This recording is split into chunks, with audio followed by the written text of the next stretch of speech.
Mohon izin saya menyapa Bapak Ibu sekalian yang sudah bergabung, baik dari unsur pimpinan wilayah Muhammadiyah Daerah Istimewa Yogyakarta, pada seluruh jajaran MCCC, PWM Daerah Istimewa Yogyakarta, pada seluruh dokter dan tenaga medis yang telah bergabung, wabil khusus kepada Bapak Ibu yang telah bergabung dari manapun Anda berada, baik dari Indonesia maupun dari luar Indonesia. Kami ucapkan selamat datang dan selamat bergabung dalam kajian Muhammadiyah Review malam hari ini. Baik Bapak Ibu yang dirahmati oleh Allah, marilah kita buka kajian kita malam hari ini dengan mengucap basmalah. Bismillahirrahmanirrahim. Baik Bapak Ibu yang dirahmati oleh Allah, sebelum kita memulai kajian kita malam hari ini, seperti biasa ada sambutan dan perkataan terlebih dahulu yang malam hari ini akan disampaikan oleh Ibu Dr. Ekor ini. Kepada Ibu Dr. Ekor ini kami persilahkan.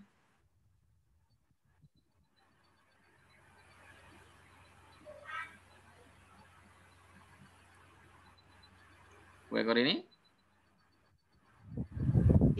Nyuwun sewu kelalian Nora pencet mute. Ya bismillahirrahmanirrahim. Assalamualaikum warahmatullahi wabarakatuh. Waalaikumsalam warahmatullahi wabarakatuh. Alhamdulillah wa syukurillah wa la haula wa la quwata illa billah. Kita panjatkan syukur kehadirat Allah Subhanahu wa taala. Hingga hari ini kita mendapatkan berkah, rahmat dan hidayahnya, diberi kesempatan untuk silaturahmi melalui forum pertemuan yang kita beri tajuk Pesantren Covid Muhammadiyah with You. Alhamdulillah ini sudah seri ke-297, artinya sudah 297 kali kita mengadakan pertemuan pesantren Covid Muhammadiyah with You ini. Bapak Ibu, seperti biasanya hari Rabu dan Sabtu itu temanya adalah kesehatan. Dan pada hari Rabu ini, tema kita, judul kita adalah exercise pada pasien COVID-19. Mungkin nanti juga akan disinggung oleh narasumber kita pada malam hari ini, bagaimana pelatihan pernafasan yang perlu dilakukan. Seperti kita tahu, akhir-akhir ini oksigen menjadi suatu barang yang kritis, susah dicari. Kita punya tabungnya, ngisinya susah, dan lain sebagainya.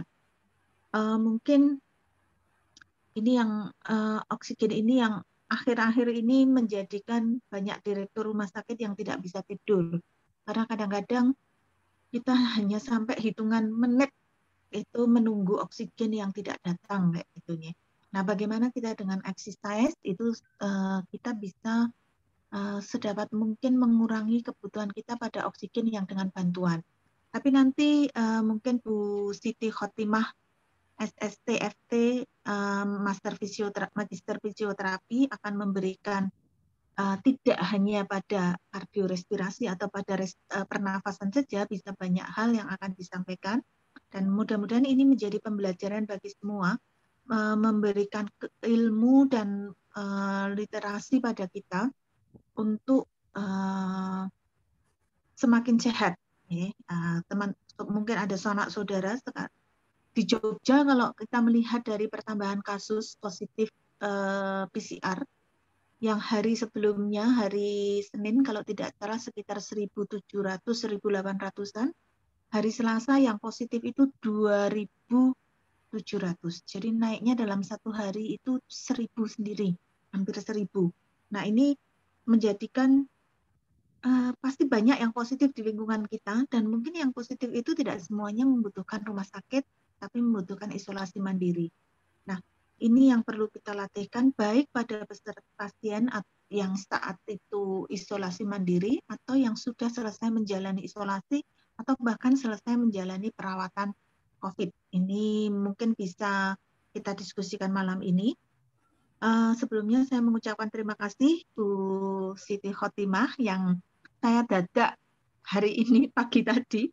Karena kadang-kadang kita sudah menjadwal diri-diri yang memberikan materi, tiba-tiba ada yang menyampaikan saya positif, nggak bisa ngisi kayak gitu, harus istirahat karena batuknya berat atau panas tinggi.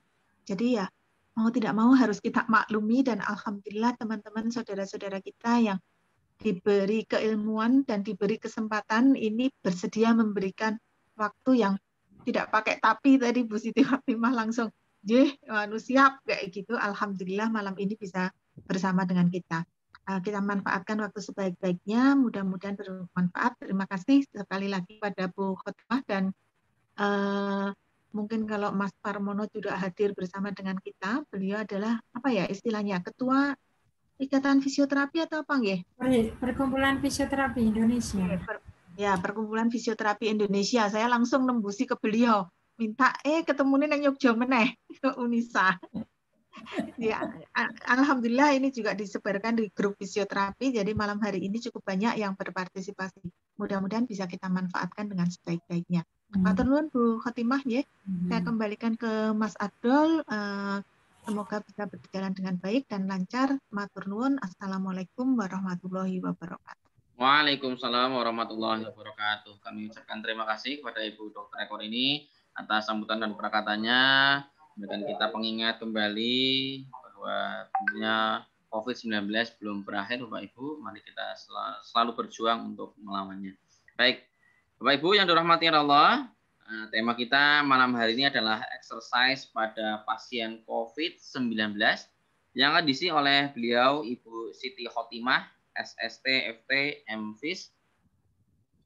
Beliau adalah dosen dari Universitas Aisyah Yogyakarta. Kepada Ibu Siti Khotimah kami persilahkan. Baik, terima kasih Mas Abdul yang telah memberikan waktunya dan Bu Dr. Eko ini yang telah memberikan kesempatan kepada saya. Alhamdulillah. Assalamualaikum warahmatullahi wabarakatuh. Waalaikumsalam warahmatullahi wabarakatuh. Alhamdulillah, alhamdulillahirabbil alamin, asyhadu alla ilaha illallah wa asyhadu anna Muhammadan abduhu wa rasuluh. Mohon maaf sebelumnya. Mas Abdul, apakah suara saya didengar? Terdengar Ibu. Baik, terima kasih. Alhamdulillahirabbil alamin, mari kita panjatkan puji syukur kehadirat Allah Subhanahu wa taala. Karena atas kesempatan kenikmatan, kesempatan kesehatan yang pada malam ini kita bisa bertemu di Zoom meeting dalam keadaan mudah-mudahan ada yang masih diusahakan tapi dalam keadaan sehat tanpa gejala begitu, dan mudah-mudahan saudara-saudara kita yang sekarang menjalani perawatan di rumah sakit maupun di shelter maupun isoman, kita doakan selalu semoga segera diberikan kesembuhan sama Allah. Allahumma amin. Salam dan salawat kita haturkan kepada junjungan kita Nabi Agung Muhammad Sallallahu Alaihi Wasallam. Semoga kita akan mendapatkan syafaatnya di yaumul akhir. Baik, yang saya hormati Dr. Eko Rini dan beserta jajarannya di MCCC. Pada kesempatan malam hari ini, walaupun tadi sudah disampaikan Bu Eko ini ya, saya didadak tadi pagi, maksudnya karena dari Pak Parmono selaku Ketum PERFI, Perkumpulan Fisioterapi Indonesia, yang sebenarnya mau menyampaikan materi pada malam hari ini, kemudian tadi pagi menelpon ke saya, ya, bismillah, mudah-mudahan nanti kita sharing saja, mungkin dari Bapak Ibu yang sudah sering mendengar di sini, apa yang sudah dilakukan oleh para narasumber sebelumnya, karena pada kesempatan malam hari ini seri yang ke-297 ya, luar biasa, Masya Allah.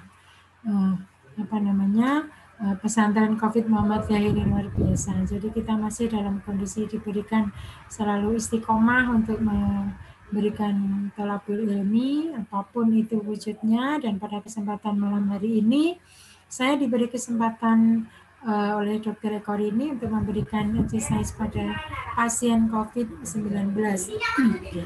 Sebelumnya Mas Abdul, apakah share screen saya sudah terlihat?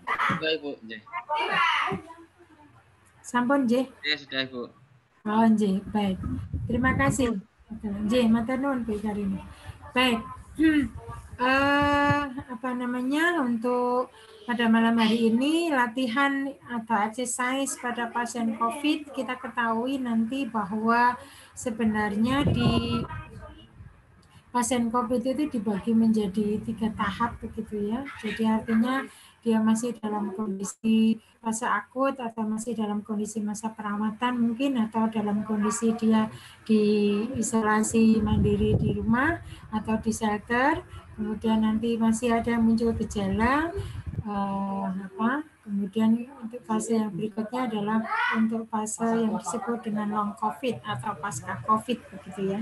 Jadi mungkin juga Dr. Eko ini saya nyampaikan bahwa saya mungkin juga ada tambahan lagi di belakangnya LC Bu Eko ini.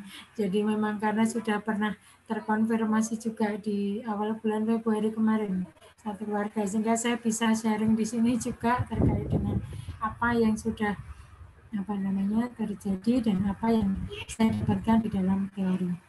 Jadi untuk inilah untuk tadi yang disampaikan oleh Mas Abdul bahwa perjalanan saya sebenarnya sebelum ke dosen prodi fisioterapi di Fikes Universitas Yogyakarta, sebelumnya saya mengabdi juga di amal usaha Muhammadiyah, yaitu di Rumah Sakit PKU Muhammadiyah dari tahun 94 sampai tahun 2012, kemudian 2012 sampai sekarang saya di di prodi fisioterapi Fikes Universitas Yogyakarta. Begitu juga alhamdulillah saya juga dalam kondisi di Pendidikan Tinggi Fisioterapi Indonesia maupun di Perhimpunan Fisioterapi Kardiorespirasi, juga di kalau dulu masih Ikatan Fisioterapi Indonesia, tapi sekarang Perkumpulan Fisioterapi Indonesia di DIY, di Ketua Pengembangan SDM dan Profesi. Kemudian di Aisyah, alhamdulillah juga masih dalam kondisi di pimpinan wilayah Aisyah Majelis Detachment. Berikutnya nanti akan saya sampaikan pada malam hari ini yang terkait dengan interaksinya, pengenalan COVID, kemudian perkembangan COVID sampai tadi mungkin sudah disinggung oleh Bu Eko ini dari dunia Indonesia sampai DIY bagaimana, karena kita posisinya ada di DIY sehingga saya menyampaikannya di DIY begitu.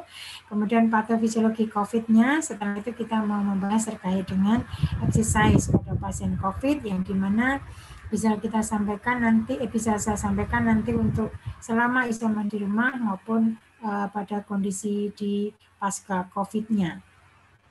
Mungkin dari Bapak Ibu atau hadirin yang hadir pada malam hari ini sudah sering mendengar begitu ya, cuman ini hanya remember aja, sharing saja, mengingatkan kembali saja bahwa kasus positif COVID-19 di Indonesia itu pertama kali tanggal 2 Maret 2020, yaitu ada 2 kasus.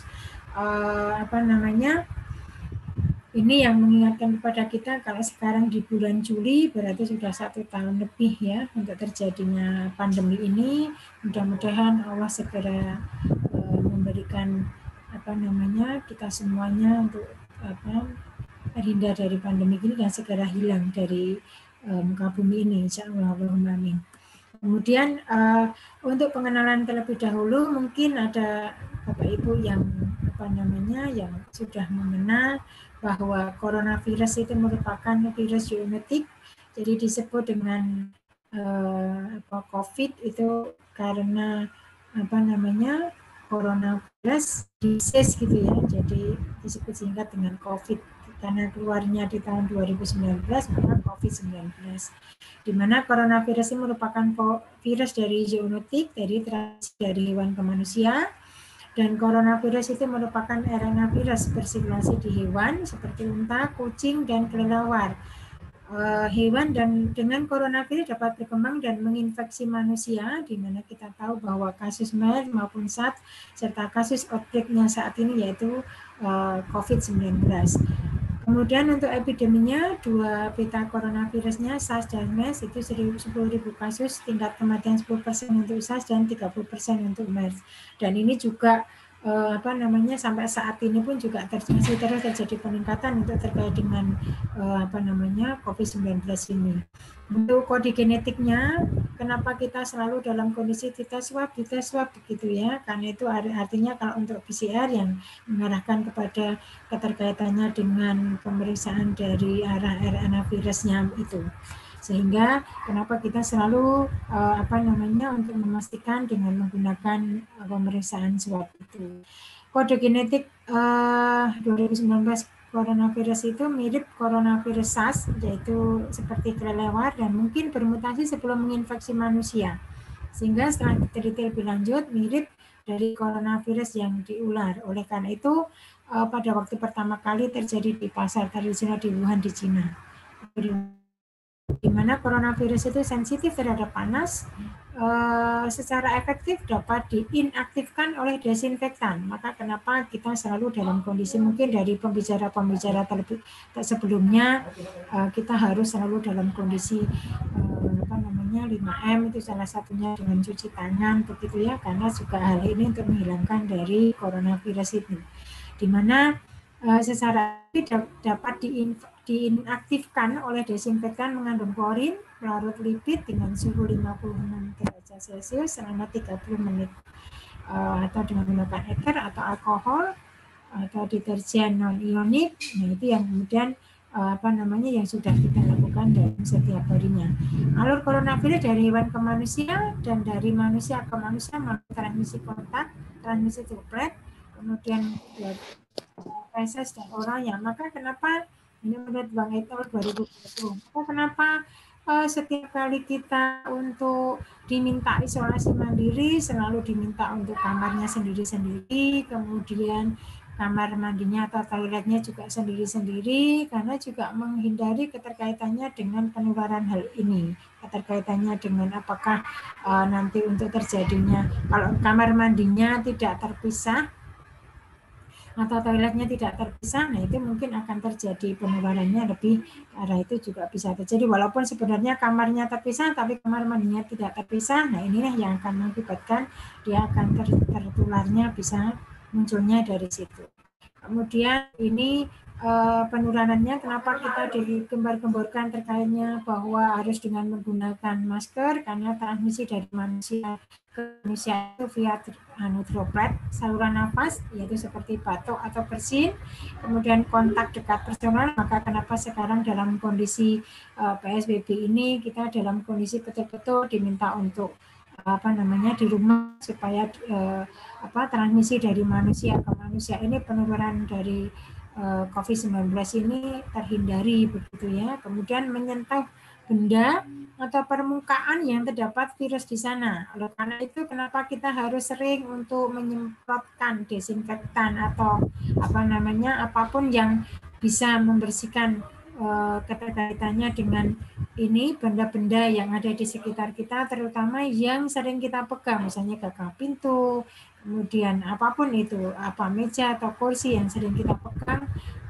apalagi ketika menyentuh mulut atau hidung atau mata itu, kemudian kita sebelumnya tidak mencuci tangan. Nah, itulah yang bisa mengakibatkan terjadinya penularan atau kontaminasi feses yang tadi sudah saya singgung, bahwa kenapa setiap kali kita isolasi mandiri selalu ditanya bahwa untuk toiletnya bagaimana, apakah bisa mandiri sendiri-sendiri dengan keluarga yang lain, karena ini akibat dari terjadinya penularan itu bisa terjadinya dari kontaminasi feses. Pada gambar sebelah kanan ini memperlihatkan bahwa apabila ada seseorang yang berpotensi dia mungkin virus COVID-19-nya dia positif, maka kenapa kita dianjurkan untuk memakai selalu masker, supaya hal ini punya risiko 0% risikonya. Kalau kita sudah berjarak kemudian menggunakan masker, insya Allah kita akan terhindar dari risiko terjadinya penularan itu.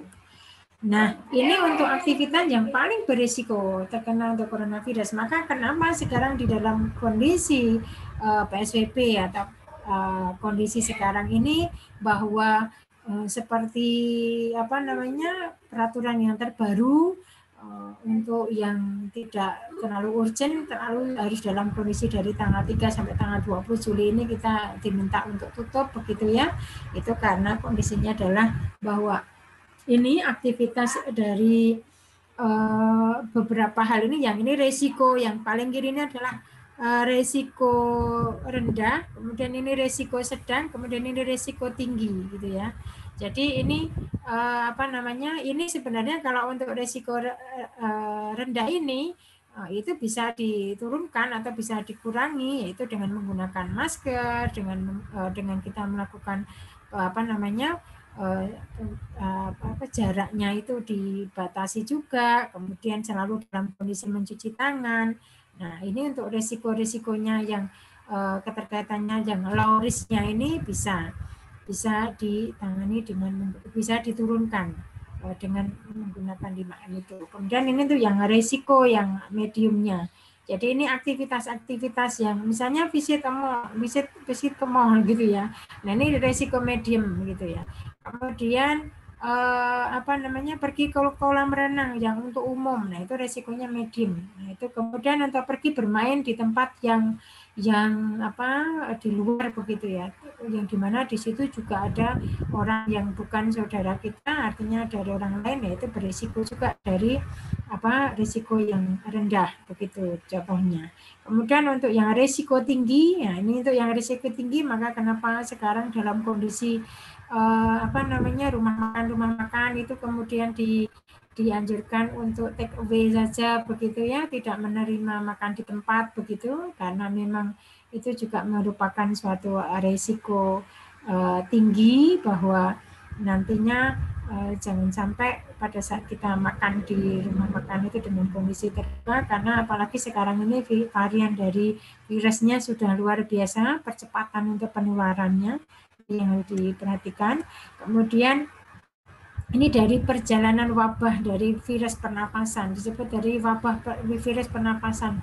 Walaupun sebenarnya dari sisi patofisiologinya juga tidak hanya menyerang di pernapasan saja, bisa menyerang di seluruh organ tubuhnya dari sisi patofisiologinya. Tetapi kita melihat dari tahun 1918 begitu ya, sampai sekarang ini sudah sampai wabahnya ada berbagai macam wabah di sini, virusnya juga. Dan yang terakhir sekarang ini adalah pada saat data per 12 Juli untuk COVID-19 ini, data per 12 Juli kemarin, di mana untuk di dunia itu jumlah totalnya yang meninggal 4 juta sekian, 4.048.856 gitu ya. Kemudian, nah ini untuk yang keterkaitannya dengan masing-masing dari virus tadi. Jadi masing-masing dari varian dari virusnya tadi, di mana kita ketahui bahwa kalau misalnya SARS itu dia jumlah kasusnya hanya 8.096, meninggalnya 774 gitu ya. Kemudian kalau untuk yang MERS-CoV-nya itu jumlah kasusnya 2.494. Tapi kita lihat bahwa sekarang ini untuk di COVID-19 ini per 12 Juli jumlah kasusnya sampai 180 juta, di mana kita tahu bahwa yang meninggal sampai 4 juta lebih tadi, tetapi juga kita tidak bisa mengesampingkan keterkaitannya dengan yang terjadi proses penyembuhannya juga banyak juga begitu ya, ada sekian 171 juta begitu. Itu untuk yang terkait dengan perjalanan dari berbagai macam varian dari virusnya. Nah, ini untuk sekarang untuk perkembangannya, kalau saya melihat tadi itu di 10 negara dengan kasus varian terbanyak, Masya Allah, subhanallah, ternyata Indonesia masih menduduki urutan kelima, di mana dengan kondisi ini, menurut dari odometernya itu, jadi total kasusnya sampai hari ini itu sampai 2 juta sekian gitu ya, untuk di Indonesia menduduki yang kelima. Kemudian untuk di Indonesia, seperti kita ketahui yang tadi, berita yang dari bisnis.com, saya membaca bahwa update COVID-19 itu untuk dunia per 14 Juli yang hari ini, kasus baru RI terbanyak, kematian nomor 2, mudah-mudahan nanti bisa segera terjadi penurunan bahkan hilang begitu ya. Nah, ini yang dari worldometernya, yaitu total kasus virus corona di Indonesia. Ini kita ketahui bahwa dari mulai 15 Februari 2020 sampai sekarang Juli 2021 masih terus terjadi peningkatan. Nah, hal inilah yang kenapa kemudian kita selalu didengung-dengungkan oleh pemerintah untuk selalu stay at home gitu ya, supaya sebenarnya dari grafik ini supaya segera terjadi penurunan begitu. Itu harapannya supaya untuk kasusnya di Indonesia supaya terjadi penurunan. Itu khususnya sekarang yang di DIY sendiri seperti tadi Bu Ekor ini sudah menyampaikan, ternyata per 13 Juli kemarin begitu ya, rekapitulasinya total COVID-19 di DIY yang terkonfirmasinya sampai 80.725 ini selama dari tanggal 10, 11, 12, 13. Ini penjabaran dari masing-masing kabupaten. Jadi dari masing-masing kabupaten ini kalau kita melihat dari total masing-masing kabupaten itu yang terbanyak memang di daerah Sleman, kemudian Bantul, baru kemudian Kota Jogja, lalu Gunung Kidul, baru Kulon Progo. Kalau melihat dari sini kasusnya, jumlahnya. Kemudian ini cuma dilihat dari berita-berita yang kemarin bahwa perlu waspadai. Jadi kenapa ini dikatakan Menkes bahwa kalau 1-2 pekan ke depan COVID-19 memburuk di Jakarta dan Jakarta paling berat. Ternyata Menkes melihatnya dari dari penggunaan tempat tidurnya. Oleh karena itu saya melihat data dari posko terpadu penanganan COVID-19 di DIY, di mana penggunaan tempat tidurnya Rumah Sakit Rujukan COVID-19 DIY per Selasa 13 Juli, di mana untuk tempat tidur kritikal tersedia 146, terpakai 128. Nah, ini suatu hal yang perlu diperhatikan. Begitu juga yang non kritikal tersedia 1.375, terpakainya 1.369. Jadi hanya berapa sisanya? Cuma 6 saja ya. Tetapi Muhammadiyah MCCC berperan di mana kita ketahui bahwa ada shelter UNISA, UMY, kemudian GOSE, UAD, BPA gitu ya. Ini yang merupakan peran dari MCCC sendiri di dalam membantu pemerintah untuk melakukan bantuan kepada pasien-pasien COVID yang dimana dia tidak dalam kondisi tidak bisa dimasukkan ke dalam rumah sakit rujukan COVID, yang dimana bisa masuk ke dalam shelter di MCCC ini, dimana kita ketahui per 13 Juli UMY sudah 100% sudah penuh, UNISA 61%, GOSE 83%, UAD 62%, PPA 69%. Kita berdoa mudah-mudahan yang akan datang tidak akan bertambah kembali sehingga justru akan terjadi penurunan. Oleh karena itu tetap harus dalam kondisi menegakkan protokol kesehatan 5M-nya wajib itu supaya terjadi penurunan. Nah, ini yang tidak kalah pentingnya bahwa jangan sampai kita meninggalkan informasi yang terkait dengan persentase kesembuhan, di mana tingkat kesembuhan itu per 13 Juli kemarin tanggal jam 4 sore gitu ya, itu ada 70,95%. Dan persentase kasus kematiannya, tingkat kematiannya 2,56%. Kemudian, nah ini untuk yang dari sisi yang kedua, materi yang kedua, topik yang kedua yaitu terkait dengan patologinya atau patofisiologinya. Kita ketahui bahwa COVID-19 itu ditandai dengan respon inflamasi yang terlalu aktif karena adanya inflamasi sitokin seperti IL-6, IL-1B, kemudian TNF-alpha diproduksi berlebihan sebagai respon yang diperlukan dari sistem imun terhadap infeksi ketika virus itu menyerang sel imun, sehingga merusak paru-paru, parenkim, dan bronkus, menyebabkan gangguan pernapasan, dan sebenarnya cukup parah sehingga memerlukan pengobatan. Nah, untuk yang di COVID-19 ini, karena memang dia yang diserang adalah di daerah alveolinya, padahal kita tahu bahwa alveoli itu adalah fungsinya dia sebagai pertukaran gas, maka kenapa mesti keluhannya dalam kondisi dia sesak nafas? Karena pertukaran gas itu pada saat manusia itu melakukan inspirasi atau tarik nafas, kemudian hembuskan. Nah, itu fungsi dari alveoli, walaupun dia kecil tapi dia fungsinya luar biasa. Dan itu nanti kalau terjadi peradangan di situ, nah akhirnya kenapa kemudian tiba-tiba banyak sekali pasien itu menderita dari sesak nafasnya. Namun biomarker inflamasi yang lebih rendah, WA6 dan FAPA dan sebagainya itu ditemukan pada individu yang melakukan aktivitas fisik yang lebih sering dan intens. Maka nanti di dalam hal memberikan suatu bentuk latihan kepada pasien COVID itu yang terpenting adalah dia harus dalam kondisi kontinu.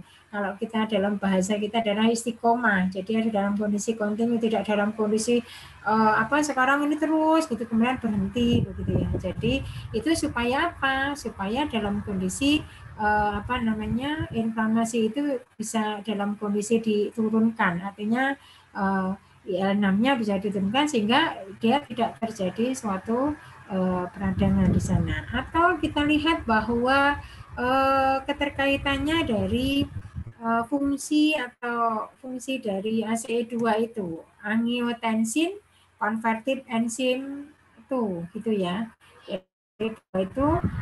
Jadi kalau kita melihat kenapa kok pasien itu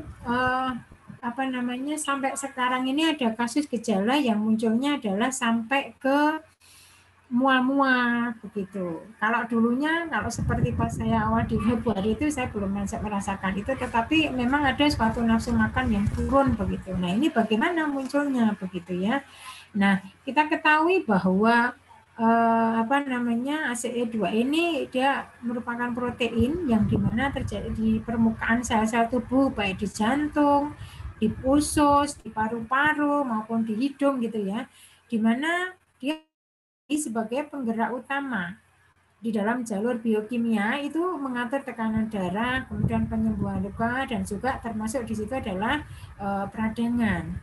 Di mana kalau dari hasil penelitiannya dari Zhao et al. Itu menjumpai bahwa 83% dari sel yang mengekspresikan ACE2 itu adalah sel epitel alveolus tipe 2 yang dimana sesuai dengan patofisiologi ini yang yang membuat sel-sel ini menjadi reservoir dari virusnya.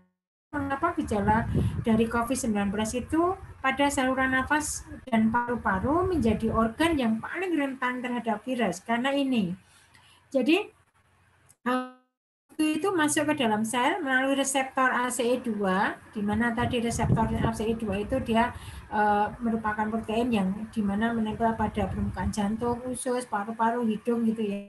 Kemudian diekspresikan oleh sel epitel alveolar tipe 1 dan tipe 2 yang dimana dia juga berfungsi sebagai pengatur dari pertukaran gas itu. Nah, di antara kedua sel ini 80% itu dari sesuai dengan penelitiannya dari Zhao et al. 2020 itu bahwa sel alveolar tipe 2 itu mengekspresikan ACE2 itu sehingga sel ini merupakan target utama.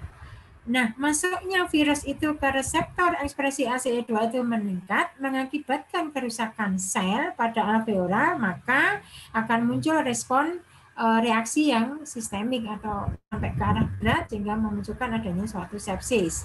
Nah, bagaimana bisa muncul di sekarang ini keluhan mual, kemudian ada muntah begitu ya. Nah, ini juga banyak sekali pasien itu yang mengalami gangguan seperti itu, seperti diare, sakit perut dan sebagainya COVID-19. Karena bahwa kita ketahui bahwa untuk reseptor ACE2 itu juga dijumpai pada sel-sel di luar paru, yaitu pada jantung, ginjal, endotelium, sehingga adanya ekspresi itu di berbagai organ itulah maka berkontribusi terhadap terjadinya disfungsi atau ketidakfungsinya dari multi organ, termasuk juga di dalam saluran pencernaan, maka bisa memunculkan adanya suatu mual begitu ya. Nah, itu untuk yang keterkaitannya dari patofisiologinya. Kemudian dari gejalanya bahwa kita ketahui dari berbagai macam keluhan-keluhan yang sekarang ini terutama sampai ke arah dari long COVID-nya ya sampai panjang gitu.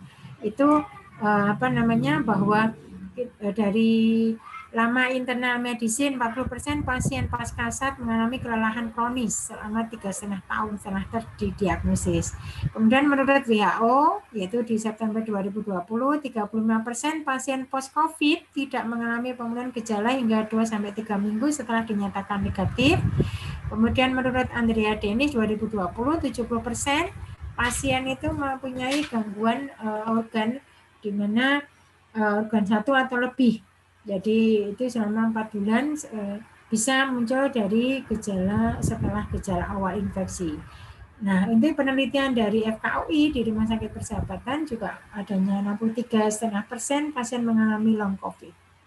Ini menurut Sandra Lopez, Leon et al. Bahwa kita ketahui untuk pasien-pasien dengan kondisi COVID ini gejalanya memang luar biasa, banyak banget begitu ya. Jadi ada yang sampai kehilangan memori begitu ya, kemudian kelelahan, depresi, kemudian demam, kemudian sampai di sini sesak nafas, kemudian yang paling kalau di di Indonesia itu memang dari hasil penelitiannya yang terbanyak adalah untuk gejalanya itu yang paling banyak adalah kelelahan. Makanya bisa muncul adanya suatu kelelahan cepat capek, mudah capek begitu.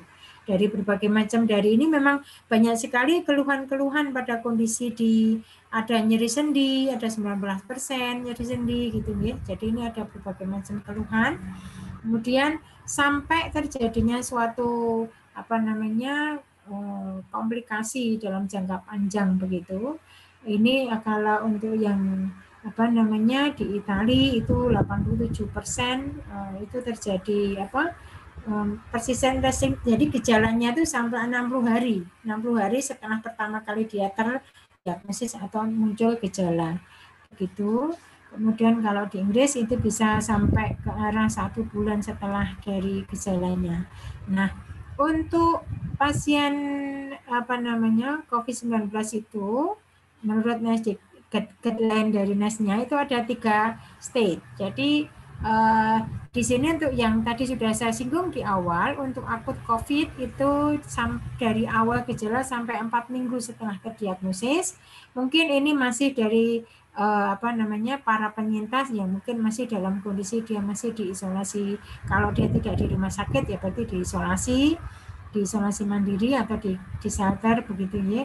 Kemudian dari 4 sampai 12 minggu setelah diagnosis itu ongoing symptomatis dari COVID-19 atau yang disebut dengan long COVID atau post COVID dari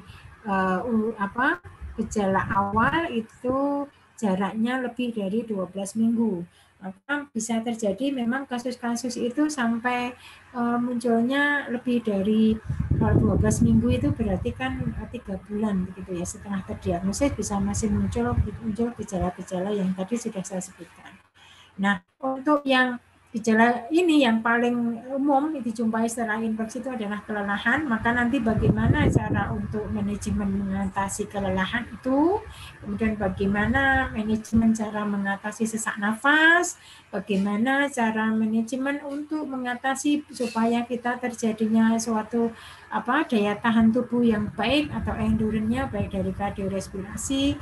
Maka nanti bentuk-bentuk latihannya seperti apa mungkin bisa kita sampaikan di sini.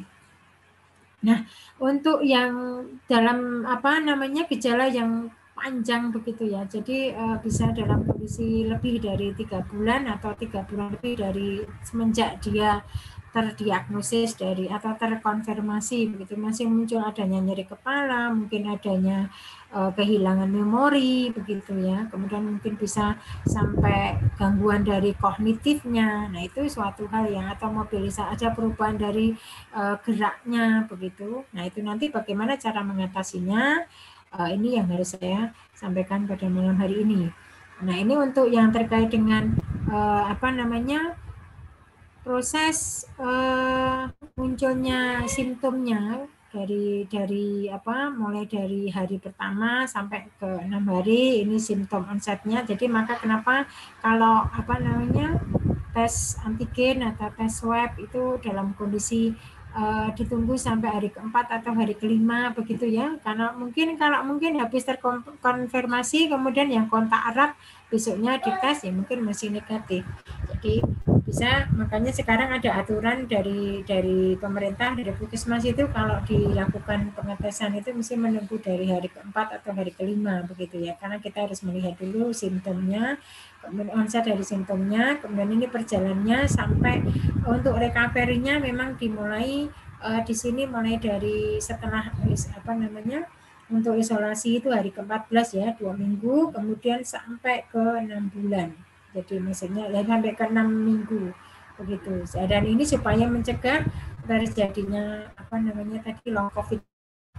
Ini yang gejala-gejala atau tanda-tandanya pada kondisi itu bisa muncul sesak nafas, bisa muncul kelelahan, bisa muncul insomnia. Memang masing-masing pribadi individu berbeda-beda. Jadi ada depresi, ada kelelahan, kemudian ada mungkin gangguan fungsi dari parunya, kemudian yang paling sering juga terjadinya kekakuan pada sendi, mungkin ada suatu sampai keterbatasan dari mobilitasnya. Kalau menurut CDC 2020 bisa muncul adanya suatu gangguan dari radang atau dari radang peradangan pada jantungnya, gangguan fungsi parunya bisa, kalau pada ginjal mungkin bisa terjadi cedera pada ginjal akut, pada kulitnya bisa terjadi rambut rontok, pada neurologi atau muskuloskeletal pada kondisi saraf bisa terjadi gangguan konsentrasi, gangguan memori, gangguan tidur begitu.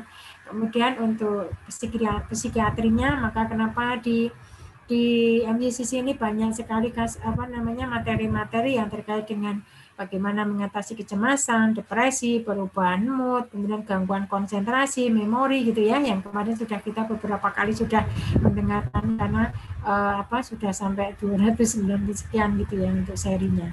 Nah, ini gejala umumnya yang tadi sudah saya singgung, keterkaitannya ada mudah lelah, nafas pendek, batuk, kemudian nyeri sendi, sakit pada dada. Walaupun ini sebenarnya masing-masing pasien individu juga berbeda-beda. Jadi ada sakit kepala, ada demam intermiten, bahkan sekarang ini dengan varian yang terbaru ini tidak muncul, bisa sebagian besar tidak muncul demam, tapi justru malah ke arah mual lebih duluan, mual, kemudian batuk, nyeri tenggorokan begitu. Nah, ini untuk yang gejala-gejala dari long COVID-nya atau pasca COVID. Nah, ini keterkaitannya juga selama dia masih dalam kondisi di isolasi maupun setelah diisolasi bisa muncul. Kalau untuk kondisinya di long COVID-nya ada 63,5% itu dalam kondisi gejala post-COVID menetap. Sedangkan yang tidak ada gejala post-COVID-nya itu sekitar 36,5%. Nah, oleh karena itu untuk mencegah atau mengatasi hal ini diperlukan suatu bentuk latihan. Karena itu nanti bentuk latihannya seperti apa, ini gejala yang mungkin jangan sampai nanti berlanjut begitu ya. Ini hingga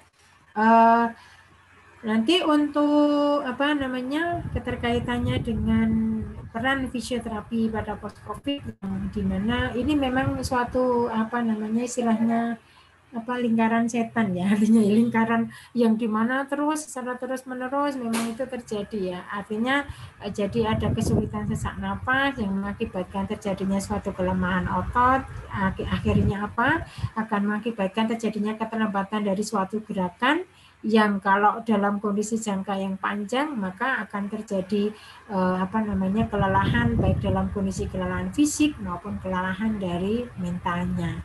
Nah, oleh karena itu peran dari fisioterapi, maka kita harus bisa menurunkan dari kelelahannya itu, kemudian meningkatkan dari fungsi parunya dan juga sesak napasnya, kemudian bagaimana kita meningkatkan mobilitas atau gerakan atau dalam kondisi fungsi dari sendinya itu supaya dia sudah bisa berfungsi kembali, tidak munculnya adanya suatu nyeri sendi atau kekakuan sendi. Begitu juga sampai bagaimana mencegah supaya tidak terjadi kelemahan otot dan juga kita harus bisa melakukan suatu bentuk latihan yang dimana bisa kita gunakan untuk keseluruhan dari gejala-gejala yang muncul tadi tujuannya. Nah, oleh karena itu sebelum ke arah bagaimana latihan itu, maka sebenarnya kalau fisioterapi mesti harus melihat dari ini ya, ada pemeriksaan subjektif, ada pemeriksaan objektif begitu ya. Kalau fisioterapi ya, jadi kalau subjektif ya berarti keluhan utamanya apa, dia yang terjadi pada pasien itu, pada pasien yang terkonfirmasi COVID itu, kemudian untuk objektifnya ya kita harus melihat dari sekarang ini masyarakat itu sudah lebih banyak punya tekanan darah, punya tensimeter secara digital gitu ya. Kemudian saturasi oksigen itu sudah banyak dijual dengan kondisi yang murah begitu ya untuk mengetahui saturasi oksigennya begitu. Nah, ini yang harus perhatikan memang karena secara patofisiologinya tadi ya memang kondisinya adalah bahwa yang menimbulkan sesak nafas itu karena posisi gangguannya itu ada di alveolinya, sehingga itu yang akan memunculkan adanya suatu penurunan dari saturasi oksigennya. Kemudian karena tadi ada pemeriksaan, ada gangguan-gangguan dari neurologi, ya berarti kalau fisioterapi itu juga bisa melakukan suatu pemeriksaan dengan kondisi pemeriksaan di neurologinya, yaitu sensorisnya, tajam tumpulnya, diskriminasi dua titiknya, vibrasinya, posisi sendinya, bagaimana, apakah masih bagus apa tidak, sehingga nanti akan kita bisa menunjukkan adanya suatu program fisioterapinya. Kemudian untuk observasi yaitu dari posturnya, nanti bagaimana pola jalannya, keseimbangannya, ekspresi wajahnya, jadi dia kelihatan lemah, kelihatan depresi, kelihatan pucat apa tidak, kemudian bagaimana dia kemampuan dari transfer dan ambulasinya, masih bisa duduk, berdiri, jalan, berpindah tempat, nah itu tangga atau bagaimana, bisa apa tidak, kemudian bagaimana terkait dengan kemampuan bicaranya. Nah, kalau misalnya ada masyarakat yang tidak punya saturasi oksigen, artinya karena mungkin belum mampu untuk membeli atau mungkin pengen mengetahui apakah sebenarnya saturasi oksigen kita itu normal apa tidak, bisa kemudian Bapak Ibu yang di rumah mungkin bisa melakukan atau selama di isolasi di rumah bisa mengecek juga kalau misalnya nggak punya pulse oximetrinya tadi ya. Jadi dengan menggunakan RUSCORE ini cocok untuk pasien yang hipoksia, yang dimana caranya adalah jadi Bapak Ibu tarik nafas dalam dengan menghitung keras dari 1 sampai 30. Dalam bahasa Ibu itu maksudnya dalam bahasa sehari-harinya. Jadi kalau misalnya dia orang Batak ya pakai dengan bahasa Batak mungkin, atau kita mau pakai bahasa Indonesia ya langsung aja. Jadi tarik nafas 1, 2, 3, 4, 5, 6, 7, 8, 9, 10 sampai 30. Itu bisa enggak gitu ya. Kalau misalnya dia hitung jumlah detik sebelum mengambil nafas lagi. Nah, itu detiknya berapa? Jika waktu penghitungnya 8 detik atau kurang, nah itu berarti kalau nanti misalnya dicek di klinik atau di puskesmas atau di rumah sakit itu saturasinya kurang dari 95. Ini hanya untuk menggambarkan saja bahwa jika Bapak Ibu di rumah tidak mempunyai pulse oximetry sehingga nanti bisa untuk menggambarkan seperti itu. Lalu tadi ada beberapa hal gejala tadi, maka manajemennya bagaimana? Untuk yang pertama terkait dengan manajemen kelelahan atau manajemen fatigue-nya bagaimana? Jadi kita harus mengetahui dulu indikator faktor penyebab dari kelelahan itu apa. Jadi ada gangguan tidur, ada kecemasan, ada depresi, ada nyeri, begitu ya. Tetapi pada saat melakukan mengalami kelelahan itu, maka kita tetap harus melakukan suatu aktivitas fisiknya.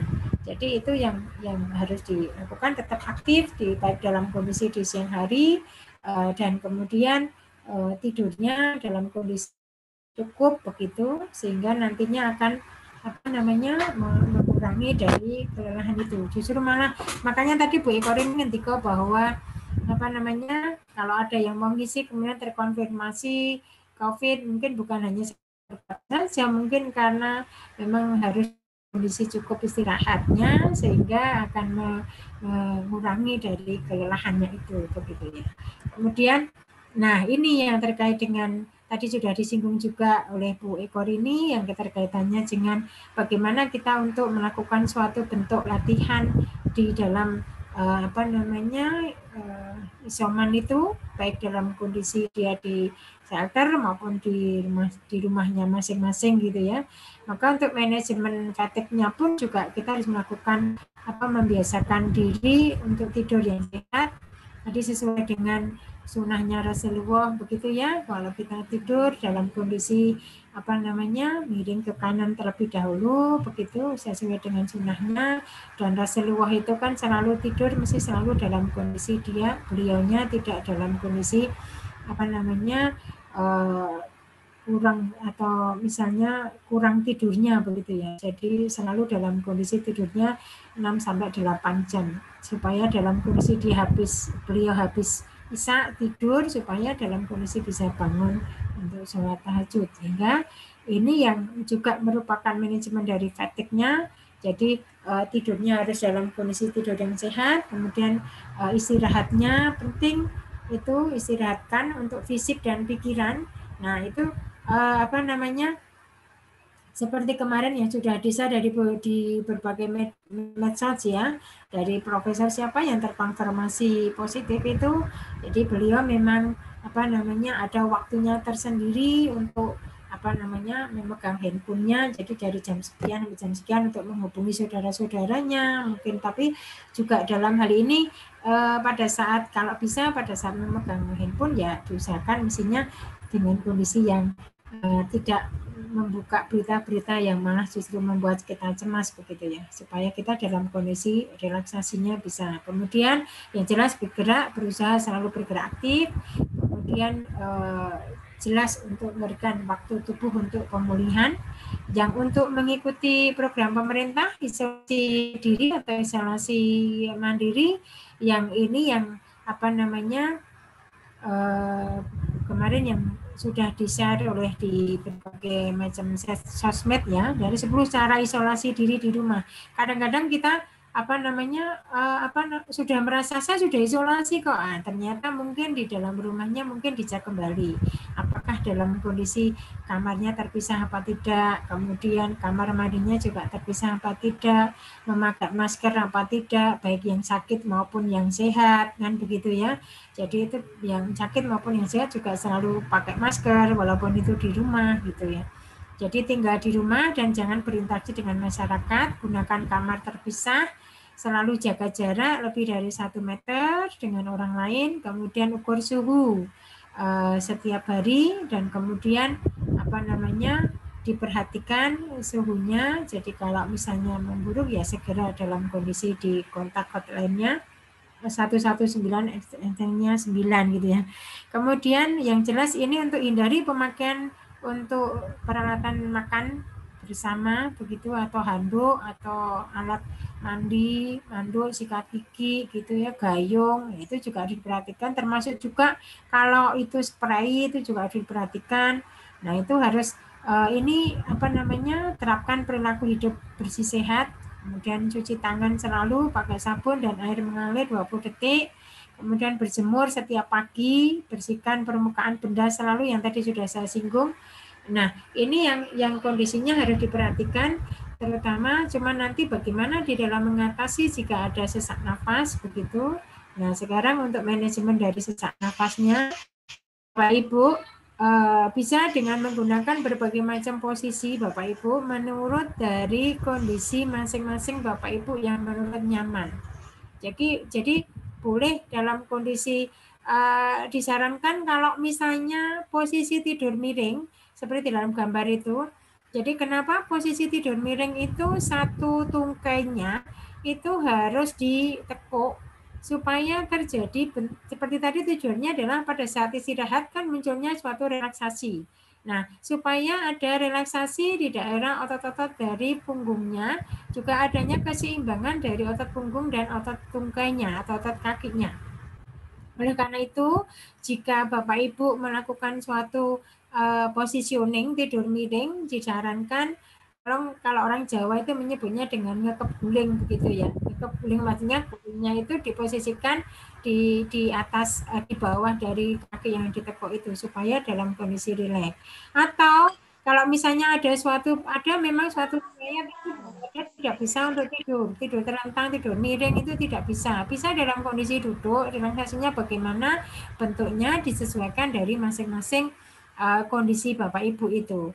Nah, kalau sekarang ini yang baru ngetren kan dengan menggunakan prone posisi ya, tidur tengkurap begitu ya. Karena di masing-masing di rumah sakit bahkan sekarang ini untuk meningkatkan untuk mengurangi dari sesak nafasnya memang dia walaupun di ICU juga sampai ada beberapa perawat begitu yang memposisikan sampai tengkurap begitu. Karena memang kondisinya ini dia diri berbaring, jadi posisinya berbaring tengkurap, kemudian berbaring menyamping ke kanan, kemudian duduk kembali, kemudian berbaring menyamping ke kiri. Begitu, ulangi siklus ini selama 16 jam atau sebanyak yang diperlukan, tergantung dari kemampuan dari Bapak Ibu. Durasi tiap posisi yang disarankan adalah 30 menit sampai 2 jam. Oleh karena itu, nanti perubahan posisi inilah yang nantinya yang harus diperhatikan dan disesuaikan dengan kondisi dari Bapak Ibu. Bila ada posisi yang membuat itu tidak nyaman atau malah justru menimbulkan sakit ya, tadi sudah saya singgung bahwa jangan dipaksakan. Nah, karena itu tadi saya sampaikan bahwa jika posisi tidur tidak nyaman, tidak enak, begitu ya posisi bisa duduk, bisa posisinya dengan kondisi berdiri seperti yang ada di dalam gambar ini. Kemudian, nah tadi sudah disinggung oleh Bu Eko ini bagaimana bentuk latihan pernafasannya. Jadi kalau untuk mengurangi dari sesak nafas ada berbagai macam latihan nafas begitu ya. Jadi untuk yang breathing control atau control breathing dan diafragma breathing. Jadi ini kenapa tangannya harus disentuhkan satu dada, satu perut.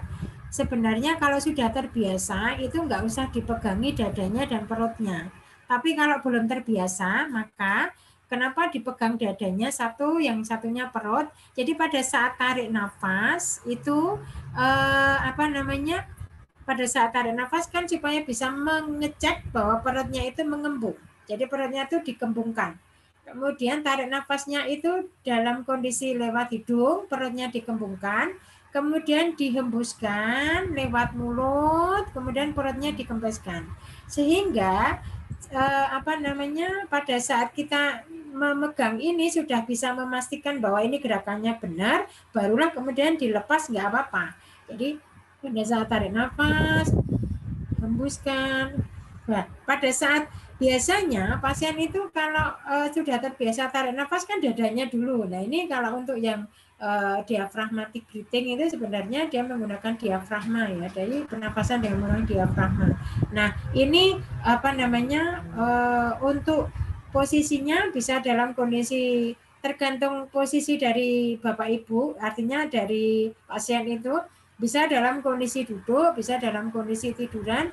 Nah, kita sarankan kenapa pada saat tidur terlentang itu posisi lutut itu diganjal supaya terjadi bentuk relaksasi. Ada suatu keseimbangan antara otot kaki dengan otot punggungnya, sehingga di situ pada saat kita betul-betul melakukan suatu pernafasan, betul-betul yang terjadi adalah otot-otot pernafasannya yang bekerja. Ini yang dengan menggunakan breathing control atau diaphragmatic breathing. Tetapi ada lagi yang nanti mungkin kalau misalnya ada punya alat ya, kalau nggak punya alat ya dengan yang mudahnya saja tadi ya. Jadi kalau di sini kan kalau terjadi sampai munculnya adanya suatu kelemahan otot gitu ya, dan membuka ruang udara di paru-paru. Nah, itu memang jadi pada kondisi ini membantu mengambil nafas panjang, kemudian lambat. Nah, di situ nanti akan kelihatan untuk insentif spirometri ini untuk bisa kelihatan nanti dia bolanya itu naik sampai di angka berapa. Nanti kita akan ketahui hari per hari kalau punya alat ini. Tetapi kalau tidak seperti yang tadi dilakukan sebelumnya, atau kalau untuk yang penggunaan insentif spirometri ini kan 15 menit sehari, namun dapat dibagi menjadi 3 sesi. Bisa dalam kondisi 5 menit pagi, 5 menit siang, 5 menit sore, begitu. Tapi kalau tidak punya alat ini, bisa dengan menggunakan yang lain yang disebut dengan rectangle breathing, yaitu Jadi kalau di rumah isolasi mandiri itu misalnya dalam kondisi dia sesak nafas, Bapak Ibu di rumah mungkin ada pintu atau ada jendela atau ada apapun yang bentuknya adalah persegi panjang. Persegi panjang. Oleh karena itu bayangkan atau Bapak Ibu memandang benda itu persegi panjang itu pada saat garisnya yang panjang. Jadi garisnya yang panjang itu secara bertahap nanti dikondisikan siklusnya. Jadi pada saat kita melihat untuk barisnya yang panjang itu menghembuskan, sedangkan barisnya yang pendek itu untuk tarik nafas. Jadi begitu juga terus siklusnya, tarik nafas itu yang pendek, hembuskan yang panjang. Mengikuti. Jadi Bapak Ibu melihat benda itu di pintu, benda itu jendela, atau benda itu apapun, figura atau apapun yang ada di dalam rumah itu yang bentuknya persegi panjang. Nah, itu bisa diikuti terus begitu. Nah, siklusnya nanti bisa setelah dalam kondisi 4 kali siklusnya mutar, begitu istirahat dulu dalam kondisi istirahat 1 sampai 4 detik, kemudian diulangi lagi begitu. Nah, ini untuk mengurangi dari sesak nafasnya. Atau dengan menggunakan mask breathing ini, yaitu mengontrol nafas saat melakukan aktivitas. Jadi misalnya begini, Bapak Ibu pada saat jalan misalnya, pada saat jalan itu bisa dengan menggunakan juga pernafasan ini. Jadi tarik nafas sebelum memulai aktivitas dan hembus nafas saat melakukan aktivitas. Tarik nafasnya itu selalu dengan menggunakan hidung dan hembus nafas menggunakan mulut. Jadi pada saat beberapa aktivitas mungkin Bapak Ibu bisa membuat suatu list gitu ya. Misalnya mau melakukan pekerjaan mau ke dapur atau mau ke ruang tengah, begitu mau melakukan pekerjaan lah, sebelumnya Bapak Ibu kemudian tarik nafas lewat hidung, kemudian setelah melakukan pekerjaan kemudian hembuskan. Begitu juga misalnya nanti ada suatu pergerakan dari naik turun tangga, misalnya diperlukan naik turun tangga, itu juga bisa dilakukan seperti ini. Lalu untuk yang terkait dengan tips bagaimana supaya untuk keterkaitannya dengan ini untuk mengatasi dari sesak nafasnya pada waktu di rumah begitu ya.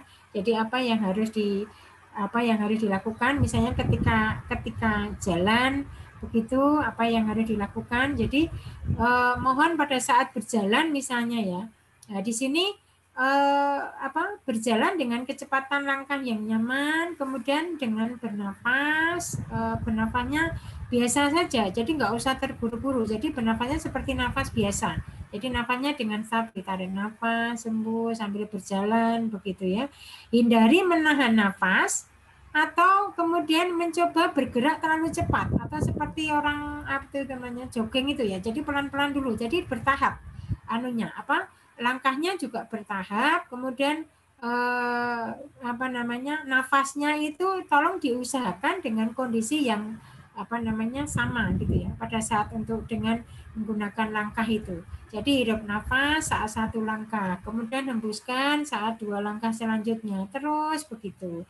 Kalau misalnya Bapak Ibu itu memerlukan alat bantu bisa kalau itu. Kemudian jika memang dalam kondisi kok belum mampu, artinya baru berapa langkah kemudian belum mampu, ya berhenti, tidak masalah begitu ya. Jadi berhenti kemudian istirahat itu jika diperlukan. Lalu bagaimana misalnya di rumah kok ada ada tangga begitu ya, bagaimana caranya untuk menaikin tangga. Nah, pada saat menaiki tangga yang jelas untuk dalam kondisi pasien dengan kondisi sesak napas, maka gunakan pegangan tangan saat menaiki tangga itu.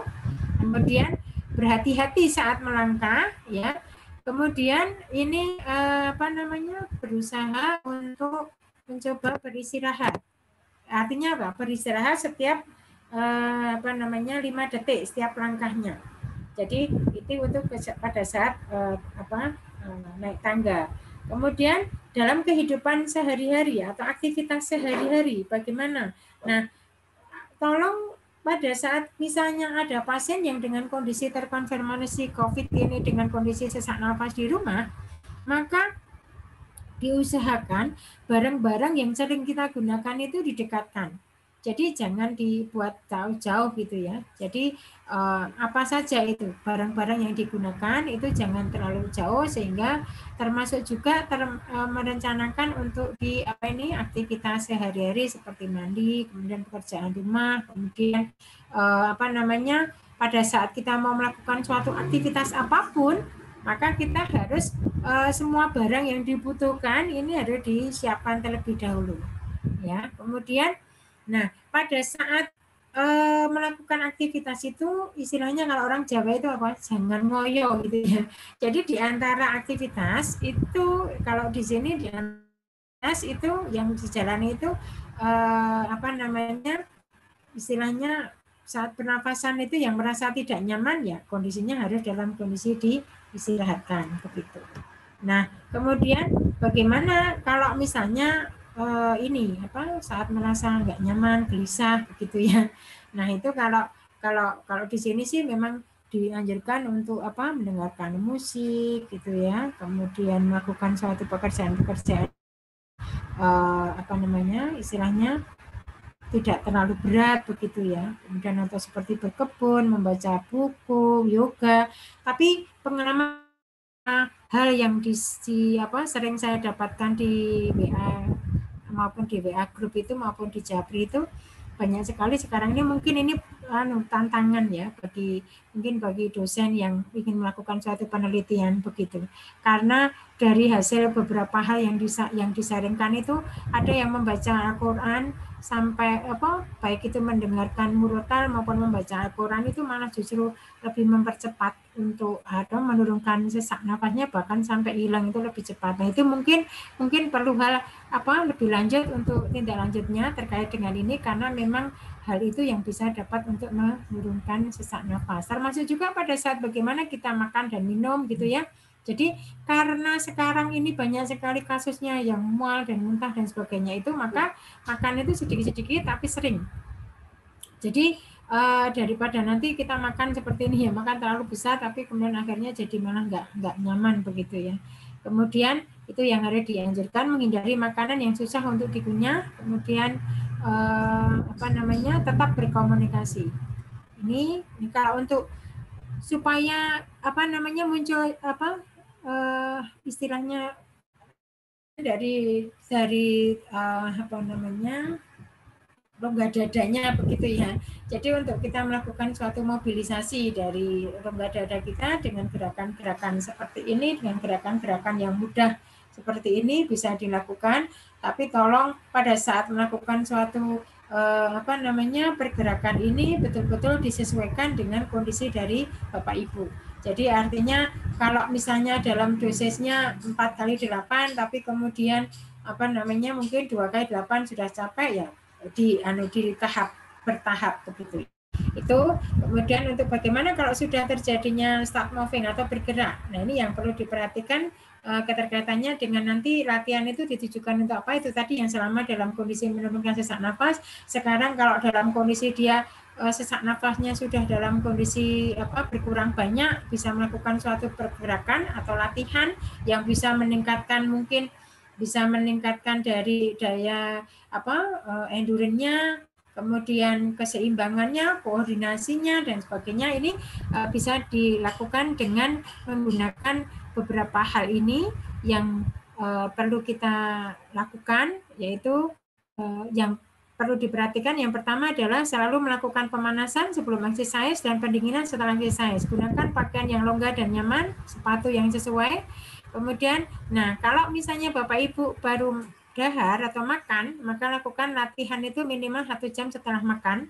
Kemudian minum air yang cukup, hindari melakukan exercise dalam cuaca yang sangat panas. Ini hal-hal yang tidak boleh dilakukan pada saat Bapak Ibu melakukan exercise. Apabila terjadi misalnya Bapak Ibu menghitung denyut nadinya kok lebih dari 100 ya, kemudian harus dikondisikan kalau itu memang dalam kondisi tidak terpenuhinya dari heart rate maksimalnya. Kemudian untuk tekanan darahnya yang di atas, diastolnya, yang sistolnya yang di atas itu lebih dari 180, berarti harus dalam kondisi tidak boleh dilakukan latihan. Kemudian yang bawah di atas 100 juga tidak boleh. Kemudian untuk BP drop off-nya itu 20 mm Hg sama exercise. Jadi untuk kenaikannya maupun penurunannya tidak boleh itu 20 mm Hg. Kemudian diabetesnya tidak terkontrol. Nah, kriteria untuk menghentikan latihan yaitu muncul nyeri dada, sesak nafas, pusing, nyeri dari tungkainya, kemudian untuk skala Beck-nya lebih dari 15, ada terjadi peningkatan heart rate-nya lebih dari 85% dari total heart rate maksimalnya. Oleh karena itu, tolong diperhatikan apabila terdapat salah satu gejala berikut, jangan berolahraga atau berhentilah berolahraga dan hubungi dokter atau tenaga kesehatan, yaitu apabila muncul mual, pusing, sesak nafas berat, berkeringat dingin, dan nyeri dada. Ikuti protokol kesehatan secara ketat. Nah, ini bentuk-bentuk dari pemanasannya, bisa Bapak Ibu lihat di sini gerakannya bisa mulai dari gerakan kepala, gerakan anggota gerak atas atau tangan, kemudian gerakan anggota gerak bawah. Ulangi masing-masing gerakan 2-4 kali, kemudian dilakukan sekitar 5 menit, itu bisa dalam kondisi posisi duduk atau berdiri. Kemudian ini kalau duduknya, artinya pendinginannya bisa dilakukan sekitar 5 menit dan pernafasannya akan kembali secara normal. Nanti kita lihat bagaimana untuk menghitung dari intensitas latihan Bapak Ibu. Jadi Bapak Ibu itu menganggap latihannya ringan, apa sedang, apa berat, bisa dengan menggunakan talk test-nya ini atau tes bicara. Jadi jika dapat mengucapkan seluruh kalimat tanpa henti dan tidak merasa sesak, itu berarti Bapak Ibu itu melakukan exercise ringan. Contoh misalnya, Bapak Ibu bersepeda, sepeda statis di rumah, atau Bapak Ibu jalan cepat di rumah. Selama jalan cepat itu kok masih dapat menggunakan seluruh kalimatnya tanpa berhenti dan tidak merasa sesak, berarti itu latihan Bapak itu masuk dalam kategori latihan ringan. Tapi jika tidak dapat berbicara sama sekali, misalnya malah menggeh-menggeh begitu, atau hanya dapat mengucapkan sepatah kata pada satu waktu dan sangat sesak, itu berarti latihannya terlalu berat. Nah, bagaimana dosis yang tepat? Jika dapat mengucapkan satu kalimat, berhenti 1 atau 2 kali untuk mengatur nafas dan sesak nafas sedang hingga hampir parah. Artinya apa? Kalau misalnya digambarkan di dalam suatu tes talk test itu adalah jika Bapak Ibu bersepeda statis atau Bapak Ibu jogging, tapi Bapak Ibu masih bisa bernyanyi ya seperti itu, berarti dalam kondisi kondisi exercise-nya pada kondisi dosis yang tepat. Itu untuk menggambarkan. Nah, sedangkan kalau menghitung, misalnya kalau itu tadi kan cara cepat, tapi kalau menghitung ya dengan cara yang benar ya dengan menggunakan maksimal heart rate-nya biasanya. Misalnya Mas Abdul usianya misalnya 20 tahun ya, 220 dikurangi usia, dikurangi 20 tahun, berarti 200. Nah, targetnya latihannya sebagaimana supaya bisa terpenuhi. Maka targetnya itu berarti maksimal heart rate-nya tadi dikalikan persentase intensitas yang diinginkan. Nah, intensitasnya berapa? Ini. Kalau di pasien COVID itu dianjurkan baik dalam kondisi dia masa diisolasi mandiri maupun long COVID, itu dianjurkan intensitasnya adalah intensitas moderat. Jadi kalau misalnya itu pasiennya itu adalah seorang atlet dengan yang jarang melakukan aktivitas, dengan lansia itu berbeda prosentase dari intensitasnya berbeda. Sehingga misalnya tadi ada yang 65 sampai 80%. Artinya apa? Berarti 220 dikurangi 20 ada 200, berarti 65% dari 200 itu berapa? Nah, itulah target latihannya yang harus dicapai. Itu gambarannya kalau dalam jangka panjangnya seperti itu. Nah, kalau untuk yang terkait dengan seperti tadi sudah saya singgung bahwa bagaimana kalau untuk endurance-nya, daya tahan tubuhnya, bagaimana untuk keterkaitannya menyeimbangkan latihan keseimbangan atau latihan-latihan yang lain. Nah, terkait juga untuk latihan kekuatan ototnya karena terjadi suatu penurunan kekuatan otot tadi, maka ini adalah suatu dosisnya yaitu 2 set kali 10 repetisi di mana 30 sampai 80% RM-nya. Kemudian kalau untuk yang endurance-nya, nah intinya bahwa Bapak Ibu kalau melakukan suatu latihan, intinya adalah bahwa setiap hari 30 menit misalnya dengan menggunakan jalan-jalan biasa atau jalan cepat. Jadi dalam kondisi intensitasnya bisa diketahuinya dengan cara yang tadi, selama Bapak Ibu itu dalam kondisi tidak menggeh-menggeh, masih bisa bicara, yaitu berarti dalam kondisi dosisnya yang tepat. Artinya tidak perlu dengan menghitung yang tadi 80% sekali maksimal heart rate-nya begitu. Itu bisa dilakukan seperti itu. Tapi kalau misalnya dengan menggunakan rumus ini, nah ini biasanya kalau kita menggunakan untuk pasien-pasien yang bisa digunakan disesuaikan dengan tujuannya, terkait dengan apakah dia ingin mengetahui peningkatannya terkait dengan endurance-nya atau daya tahan tubuhnya gitu ya.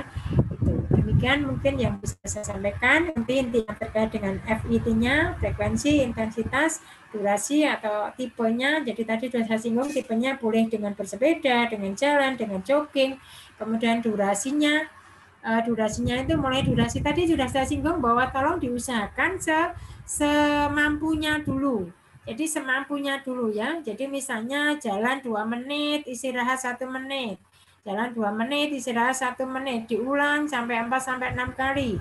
Kemudian lagi seperti itu. Jadi di tahap dengan yang ringan dulu. Kemudian intensitasnya tadi dimulai dengan intensitas rendah, tetapi saya sarankan jangan sampai menggunakan intensitas high karena itu nanti akan menambah justru akan menambah sesak nafas atau menambah kelelahannya. Kemudian untuk frekuensinya disarankan 4-6 kali seminggu.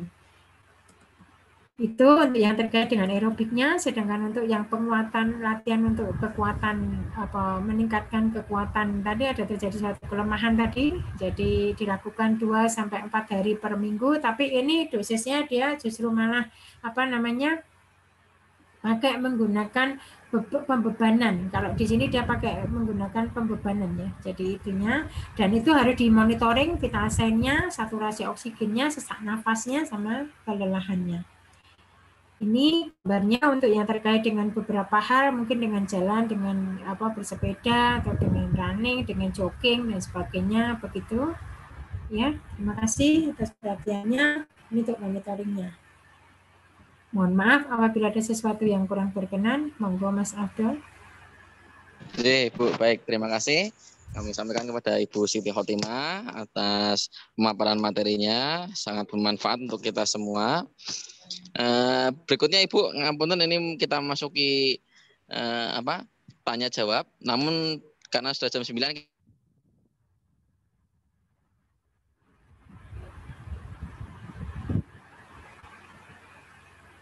kita tanya jawabnya. Baik. Pertanyaannya Ibu, mohon izin Bapak Ibu, kami hanya bisa menyampaikan 2 pertanyaan. Yang pertama ya, banyak sumber yang saya pengaruh pneumonia akibat COVID. Pneumonia tersebut terjadi gangguan proses difusi dan perfusi yang mengakibatkan problematik dalam pola nafas. Apakah breathing yang sifatnya prolonged expiration dapat membantu mengurangi gejala sesak nafas, Dok, Bu? Terima kasih. Ini Mas Setiawan fisioterapi ya? Sepertinya iya, Bu. Mas Setiawan kan? Fisioterapi Bayangkara? Oke.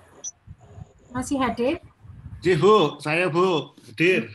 Atas pertanyaannya. Ini nguji nih Mas Abdul. Nguji saya ini. Jadi Untuk prolong ekspirasi itu kita harus melihat juga terkait dengan tadi bahwa ada suatu asesmen, kita harus melihat juga terkait dengan pemeriksaan dari ekspansinya. Karena ini yang pertanyaan fisioterapi, jadi saya harus menjawab dari sisi fisioterapinya. Jadi pada saat kita melakukan suatu asesmen, tadi kan kita harus mengetahui dulu pola nafasnya si pasien. Jadi pola nafasnya pasien itu dia cenderung ke arah dari inspirasinya lebih panjang atau ekspirasinya lebih panjang. Lanjutnya lagi nanti dilakukan pemeriksaan spesifik terkait dengan pemeriksaan dari ekspansi toraknya. Kalau memang di situ ditemukan adanya suatu gangguan dari ekspansi toraknya, artinya di situ sudah terlihat, kita kan fisioterapi harus melihat juga inspeksi, palpasi, askutasi gitu ya. Di dalam inspeksi kita lihat bentuk dadanya, pola pergerakan nafasnya bagaimana. Kalau dia memang terjadinya suatu pelorong inspirasi, ya akhirnya kita buat dari yang tadi rectangle dari exercise-nya tadi, sehingga itu akan merubah dari pola pernafasannya, karena tujuan kita adalah merubah dari suatu pola pernafasan yang dimana terjadinya prolong inspirasi, kemudian inilah yang mengakibatkan pasien selalu dalam kondisi dia sesak. Oleh karena itu kita ajarkan pola-pola yang seperti tadi itu. Oleh karena itu kalau tadi pertanyaannya bahwa apakah itu efektif untuk yang terjadi untuk apakah breathing yang sifatnya prolong ekspirasi itu dapat mengurangi gejala sesak nafas, karena kondisinya adalah bahwa pada pasien COVID ini ada beberapa hal kausanya tadi kan dari sisi sesak nafasnya itu ada beberapa hal bisa munculnya karena juga kita tahu bahwa akibat dari proses proses inspirasi dan ekspirasinya atau pertukaran gasnya yang terganggu tadi, dia bisa kita lihat pola pernapasannya. Ada yang pola pernapasan itu cepat dan dangkal. Kalau cepat dan dangkal berarti apa yang terjadi? Apakah diperlukan prolong inspirasi? Tidak. Karena cepat dan dangkal dia berarti intinya adalah tadi bahwa inspirasi sama ekspirasinya dibuat dalam kondisi bukan 1:2, tapi tetap kondisinya dari 2:2 atau 1:1. Tetapi kalau misalnya kita melihat dari pola pergerakan pernafasannya itu dia dalam kondisi inspirasinya ternyata memang dalam kondisi dia pendek, sedangkan dalam kondisi untuk yang diperolongnya dia lebih panjang, ya berarti dia bukan prolong ekspirasi, artinya yang diperlukan adalah prolong inspirasi, yang berarti bahwa untuk yang rektangle tadi dalam kondisi dirubah kondisinya, bahwa yang inspirasinya yang lebih panjang, ekspirasinya yang lebih pendek, karena kita tahu bahwa kalau dia terjadi suatu keterbatasan ekspansi, maka yang diperlukan adanya ekspansinya yang lebih panjang. Begitu, ekspirasinya yang lebih panjang. Inspirasinya yang lebih panjang daripada ekspirasi. Mungkin itu, Mas Abdul, yang bisa saya sampaikan. Terima kasih. Siap, Ibu. Baik. Untuk pertanyaan berikutnya, dari Ibu Novia, dari Batan. Nah, mohon izin untuk vitamin dapat dikonsumsi sampai kapan ini, Bu, kira-kira? Apakah ketika sudah selesai isoman itu kita bisa tetap sudah dicukupkan? Di luar topik ini ya. Sudah topik tadi, Bu. Bu Ekor ini mungkin bisa membantu untuk vitaminnya. Bu Ekor ini. Bu Ekor ini baru keluar sebenarnya, Bu. Atau mungkin ini dari Ibu Hera, Ibu. Bu Siti. Dari Bu Hera ini cukup agak nyambung sepertinya. Mohon izin bertanya, suami saya sudah isoman lebih dari 2 minggu, tapi hasil swab masih positif, tapi sudah tidak ada keluhan. Apakah ada latihan pernafasan yang masih bisa dilakukan, Ibu? Sudah tidak ada keluhan ya? Sudah tidak ada keluhan. Ya. Dalam kondisi mempertahankan mempertahankan kondisinya supaya dalam kondisi tetap fit begitu, artinya tidak muncul gejala karena tadi dilihat bahwa untuk kondisi-kondisi dari pasien COVID itu sampai 3-4 bulan sampai itu masih bisa berlangsung begitu ya. Apalagi ini selesai isoman sudah tidak ada gejala, alhamdulillah. Yang jelas kalau sudah tidak ada gejala, jika ingin meningkatkan endurance-nya atau meningkatkan daya tahan tubuhnya, ya dengan menggunakan tadi Bu, untuk di latihan aerobiknya bisa dengan menggunakan jalan kaki atau jogging.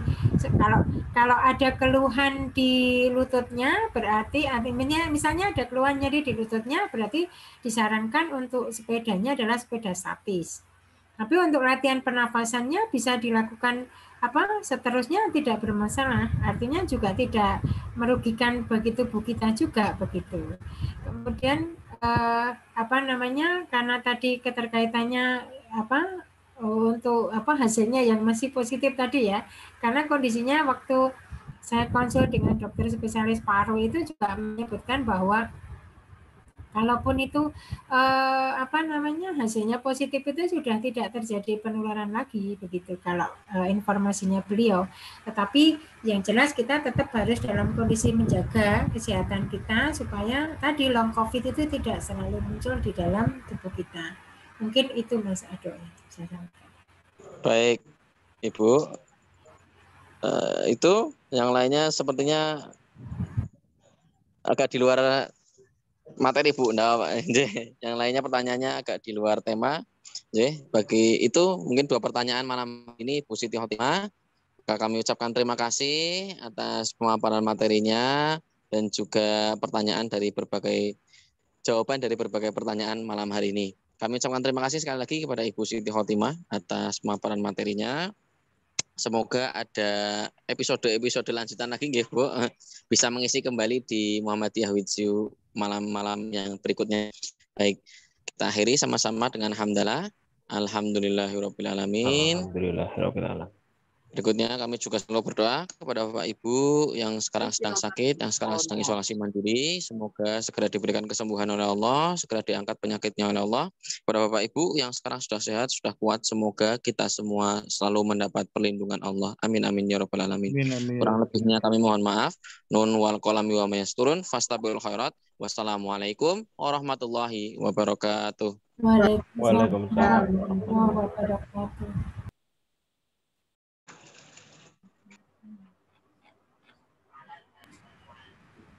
Mohon izin ya Mas.